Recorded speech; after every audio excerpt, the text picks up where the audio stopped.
تو بات یہ ہو رہی تھی کہ وہ یہود کے کچھ علماء جو ہیں وہ نبی آخر الزمان امام الانبیاء صلی اللہ تعالی علیہ وآلہ وسلم کے پاس آئے اور آ کر کہنے لگے کہ ہمیں ایک جھگڑا ہے، ہم جو ہے نا آپ کو پتہ ہے، اب حضرت عبداللہ ابن عباس رضی اللہ تعالی عنہ ان کی اس گفتگو کو نقل فرماتے ہیں کہ وہ آ کر کہنے لگے امام الانبیاء خاتم الانبیاء جناب محمد مصطفیٰ صلی اللہ تعالی علیہ وآلہ وسلم کی بارگاہ میں کہ دیکھیں جی کہ ہم اپنے قبیلے کے بڑے لوگ ہیں، سردار ہیں، اور ہمارے پاس تورات کا علم بھی موجود ہے، ہم یہود میں اہل علم مانے جاتے ہیں، آپ اگر ہم جو ہے نا وہ اسلام قبول کرنے کے لیے تیار ہیں، لیکن ہماری ایک شرط ہے، اگر آپ وہ ہماری شرط پوری کر لینا تو ہم اسلام قبول کر لیں گے، اور ہم اسلام قبول کریں گے تو لہٰذا کیونکہ ہم قبیلے کے بڑے لوگ ہیں، سردار ہیں، تو ہمارے ساتھ پورا جو ہمارا قبیلہ ہے وہ بھی اسلام قبول کر لے گا اور مسلمانوں کی تعداد زیادہ ہو جائے گی۔ شرط کیا ہے؟ ہماری شرط یہ ہے کہ ہمارے خاندان کا، ہمارے قبیلے کا دوسرے خاندان اور قبیلے کے ساتھ جو ہے ایک جھگڑا ہے، تو وہ آپ کی بات بہتر مانتے ہیں،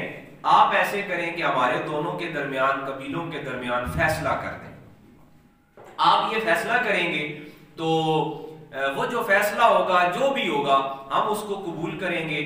اور اس طرح ہمارے دونوں کے درمیان جو ہے وہ جھگڑا ختم ہو جائے گا اور ہم اسلام قبول کر لیں گے۔ اب یہ امام الانبیاء خاتم الانبیاء نبی آخر الزمان صلی اللہ تعالی علیہ وآلہ وسلم کا مدینہ آمد کے بعد وہ وقت ہے جب مسلمانوں کی تعداد کم ہے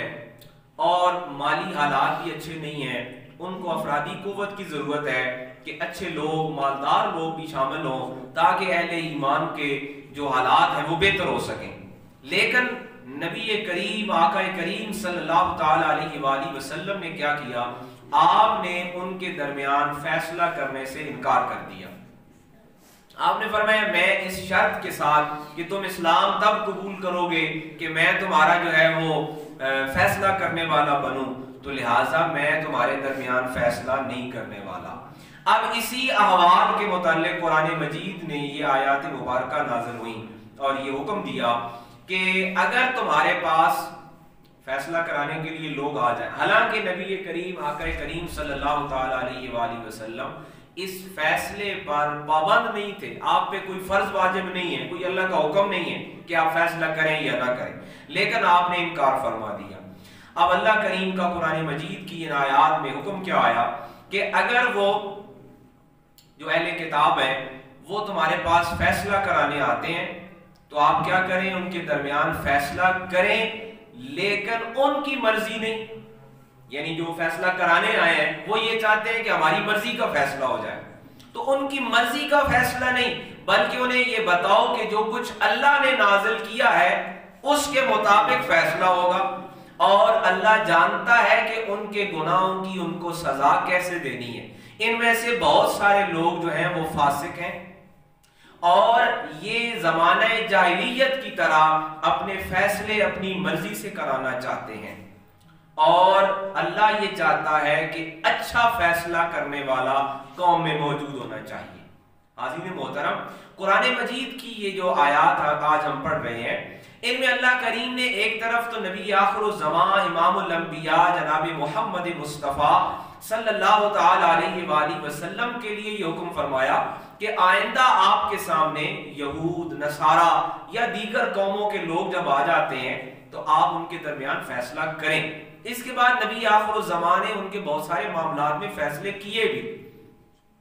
لیکن ساتھ ہی یہ بتایا کہ ان کی مرضی کا فیصلہ نہیں ہوگا، فیصلہ انہیں بتا دیا جائے کہ فیصلہ وہی ہوگا جو اللہ تعالیٰ نے نازل کیا ہے۔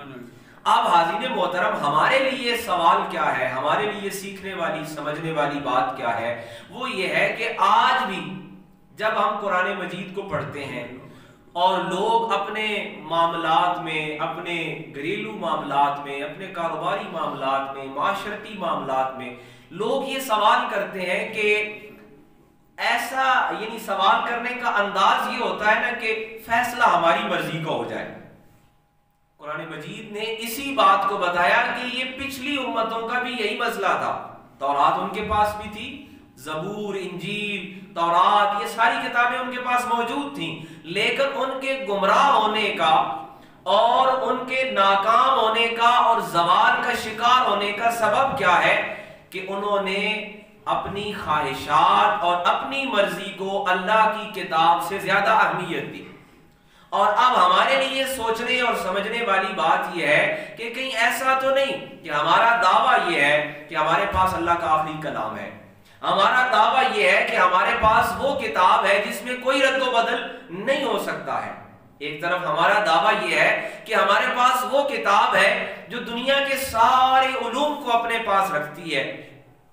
تو کہیں ایسا تو نہیں کہ ہم اپنے گھریلو معاملات میں، اپنے کاروبار میں، اپنی زندگی کے جتنے معاملات ہیں، کہیں ان میں ایسا تو نہیں ہے کہ جو قرآن مجید نے ہمیں کہا کہ وَأَنِحْكُمْ بَيْنَهُمْ بِمَا أَنزَلَ اللَّهُ،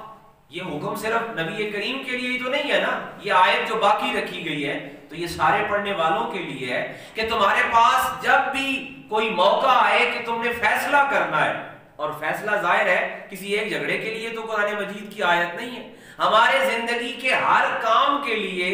جب ہمیں یہ نوبت آتی ہے کہ ہم نے فیصلہ کرنا ہوتا ہے، اور اس فیصلے کی نوعیت یہ ہوتی ہے کہ ایک راستہ ہوتا ہے ہماری مرضی کا اور ایک راستہ ہوتا ہے اللہ کی مرضی کا۔ فرمایا وَأَنِحْكُمْ بَيْنَهُمْ بِمَا أَنزَلَ اللَّهُ وَلَا تَتَّبِعْ أَهْوَاءَهُمْ، جب تمہیں فیصلہ کرنے کی نوبت آئے، جب تمہیں کسی بھی معاملے میں کہیں بھی کسی بھی جگہ پہ فیصلہ کرنے کا موقع ملے اور دو صورتیں ہوں کہ ایک تمہاری مرضی اور ایک خالق کائنات کی مرضی، تو کیا کرو وَلَا تَتَّبِعْ أَهْوَاءَهُمْ، کبھی بھی اپنی خواہشات اور اپنی مرضی کی پیروی نہ کرنا،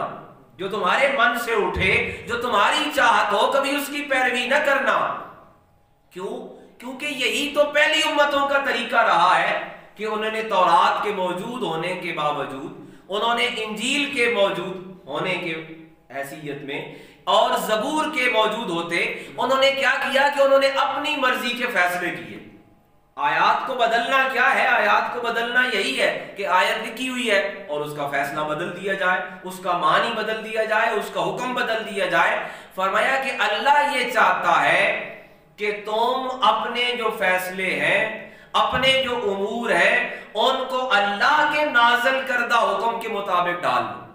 اب بظاہر یہ آیت جو ہے نبی کریم امام الانبیاء صلی اللہ تعالی علیہ وآلہ وسلم کے لیے نازل ہوئی ہے، لیکن اس کا حکم محدود نہیں ہے، کیونکہ قرآن مجید کی آیت ظاہر ہے اب یہ ہمارے پڑھنے کے لیے ہے اور ہمارے عمل کرنے کے لیے ہے، تو یہ آیت آج بھی ہمیں بتا رہی ہے کہ ہم نے اپنے زندگی کے جتنے فیصلے کرنے ہیں، اور یہی ہمارے ساتھ ہوتا ہے روز مرہ کے معمولات میں، اپنے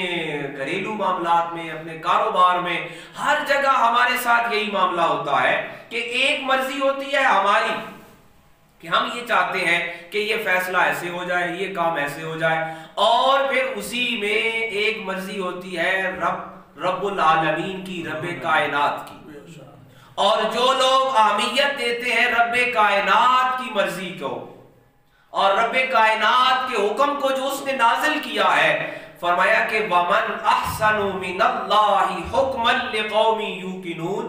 اس کا مفہوم یہ ہے کہ رب یہ چاہتا ہے کہ قوموں کے درمیان، اب ظاہر ہے قوم کا آغاز جو ہے وہ انسان کے اپنے گھر سے ہوتا ہے،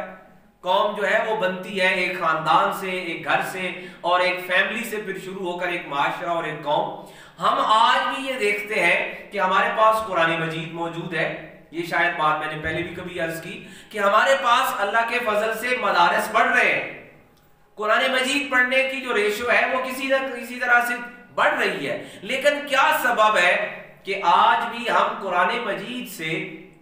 اچھا یہ ضروری نہیں ہے کہ مسلمان نے ہی زوال میں رہنا ہے، مسلمان نے ہی خسارے میں رہنا ہے، مسلمان نے ہی نقصان میں رہنا ہے، سبب کیا ہے کہ ہم نے قرآن مجید کی تلاوت کو صرف ثواب کے لیے رکھا ہے، کوئی بندہ فوت ہو جائے 40 دفعہ قرآن مجید پڑھا جائے جی بس ہم نے اس کے لیے رکھا، حالانکہ یہ بلیو ہی نہیں بن رہا، یہ یقین ہی نہیں بن رہا کہ وہ کلام، وہ کتاب، وہ الفاظ جو دنیا سے ایک شخص چلا جائے، دیکھیں نا قرآن مجید کے بارے میں اگر ہم تنہائی میں بیٹھ کے سوچیں کہ اس اللہ کے کلام کے ساتھ وہ جس طرح قرآن مجید نے خود کہا نا کہ قرآن مجید قیامت کے دن رب کے حضور خالق کائنات کے سامنے پیش ہوگا، یہ کلام پیش ہوگا، اور وہاں پہ یہ کہے گا ان ھذا القرآن مہجورا۔ قرآن نے خود اپنا بتایا کہ میں قیامت کے دن رب کے حضور یہ شکایت پیش کروں گا، ان ھذا القرآن مہجورا، کہ قرآن کے ساتھ زیادتی کی گئی ہے۔ زیادتی کیا کی گئی ہے؟ دیکھیں ہمارا رویہ آج اس زیادتی کا عکاس ہے۔ کس طرح بندہ چلا جائے دنیا سے، ہم یہ سمجھتے ہیں پھر قرآن فائدہ دیتا ہے۔ بھائی زندگی میں فائدہ نہیں دیتا، اور دنیا سے چلا جائے اس کے لیے 40 دن قرآن مجید پڑھ کے ہمارا یہ یقین بڑا پخت اور ہونا بھی چاہیے، یہ غلط نہیں ہے، 100% درست ہے کہ انسان دنیا سے چلا جائے اس کو کوئی شے فائدہ نہیں دیتی، نہ مکان فائدہ دیتے ہیں، نہ پیسہ، نہ پلاٹ، نہ پراپرٹی، کوئی شے فائدہ نہیں دیتی، اور قرآن مجید پڑھ کے اس کو ایصال ثواب کیا جائے تو وہ اس کو فائدہ دیتا ہے۔ لیکن اس سے آگے قرآن مجید کا سوال یہ ہے کہ یہی کلام جو دنیا میں چلے جانے کے بعد جب ہر تعلق، ہر ناتا، رشتہ ختم ہو جائے گا تب فائدہ دیتا ہے، اور دے بھی رہا ہے، لوگوں کی بخشش ہو رہی ہے، قرآن مجید کے وسیلے سے ہو رہی ہے۔ حدیث پاک میں ہے کہ یہ جو سورہ واقعہ ہے، جو اس کو روزانہ رات کو پڑھتا ہے یہ اس کی قبر میں موجود ہوگی۔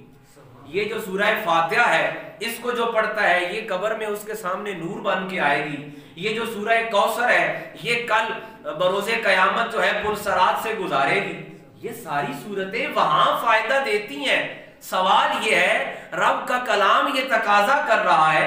کیا یہ زندگی میں جیتے جی فائدہ کوئی نہیں دیتے؟ زندگی میں جینے کے لیے زندہ رہتے ہوئے ہم نے انگریزوں کے، یہودیوں کے، عیسائیوں کے قانون اپنانے ہیں، ان کے طور طریقے اپنانے ہیں، اور وہی شخص دنیا سے چلا جائے تو پھر ہم کہتے ہیں فاتحہ شریف پڑھیں گی، فاتحہ فائدہ دے گی۔ تو فاتحہ زندگی میں فائدہ کیوں نہیں دیتی بھائی؟ یہ کوثر زندگی میں فائدہ کیوں نہیں دیتی؟ یہ سورہ واقعہ جو ہے یہ زندگی میں فائدہ کیوں نہیں دے رہی؟ یہ سورہ رحمان جو ہے یہ جو دنیا سے چلا گیا ہے اس کو تو بڑا فائدہ پہنچا رہی ہے۔ سوال ہے، اور یہ سوال ہمارا نہیں ہے، ہمارے بچوں کا بھی ہے، نسل نو کا بھی ہے، اور غیروں کا بھی ہے، کہ تمہارا یہ دعویٰ ہے کہ تم قرآن کے ذریعے بخشے جاؤ گے۔ اور بھائی قرآن کے ذریعے بخشے تو جاؤ گے، اب یہ دنیا میں تمہاری حالت ایسے کیوں ہوئی ہے؟ یہ کیوں تمہیں ہر طرف سے مار پڑ رہی ہے؟ یہ کیوں تم دنیا کی ذلیل قوم بنے ہوئے ہو؟ کیوں دنیا کی سب سے کم درجے کی قوم ہو؟ سبب کیا ہے کہ اس سورہ رحمان کو، اس سورہ واقعہ کو، اس سورہ یاسین کو، اس سورہ فاتحہ کو، اس پورے قرآن مجید کو قرآن مجید خود بتا رہا ہے کہ وہی طریقہ ہم کر رہے ہیں۔ یہ تو نبی رحمت امام الانبیاء کی رحمت کا صدقہ ہے کہ ہمارے چہرے نہیں بگڑ رہے، ہمارے اوپر عذاب نہیں آ رہا کلی طور پر، وگرنہ وہی جو تورات والوں نے کیا، وہی جو انجیل والوں نے کیا، وہی جو زبور والوں نے کیا، کہ انہوں نے کتاب کے ہوتے اپنی مرضی کے فیصلے اپنی زندگی میں کرنے شروع کر دیے، اور یہی کام ہم کر رہے ہیں۔ قرآن مجید نے بتایا وَأَنِحْكُمْ بَيْنَهُمْ بِمَا أَنزَلَ اللَّهُ وَلَا تَتَّبِعْ أَهْوَاءَهُمْ۔ زندگی میں جب بھی کوئی فیصلہ کرنے کا وقت آئے ایک دفعہ ادھر دیکھنا کہ اللہ کا حکم کیا ہے،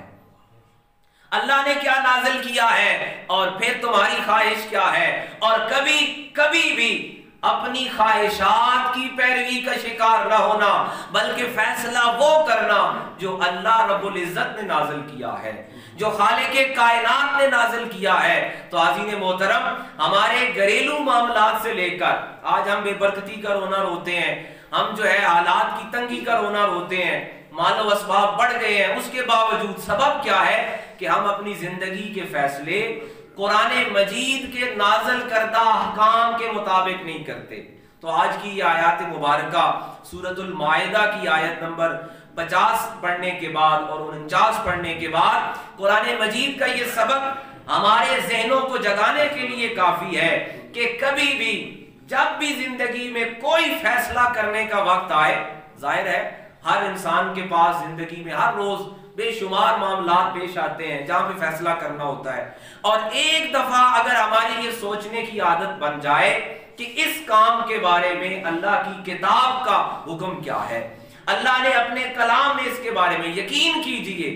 جس طرح مولائے کائنات حیدر کرار فرماتے ہیں کہ ہم تو اپنے جانور کی نکیل گم ہو جائے، رسی گم ہو جائے تو وہ بھی قرآن سے پوچھتے ہیں، تو قرآن ہمیں بتاتا ہے زندگی کا کوئی معاملہ چھوٹا ہے یا بڑا ہے، ہمارے گھر کا ہے یا ہمارے معاشرے کا ہے، ہمارے کاروبار کا ہے یا ہماری سیاست کا ہے، کوئی بھی شعبہ اس کتاب سے باہر نہیں ہے۔ اور رب کی کتاب یہ بول بول کر بتا رہی ہے کہ اپنے ہر فیصلے سے پہلے اپنی ہر فیصلے سے پہلے ایک دفعہ اس کتاب کی طرف دیکھ لینا، پھر اپنی خواہشات کی پیروی مت کرنا، جو اللہ نے نازل کیا اس فیصلے کو قبول کرنا اور اس فیصلے کی پیروی کرنا۔ الہ العالمین کی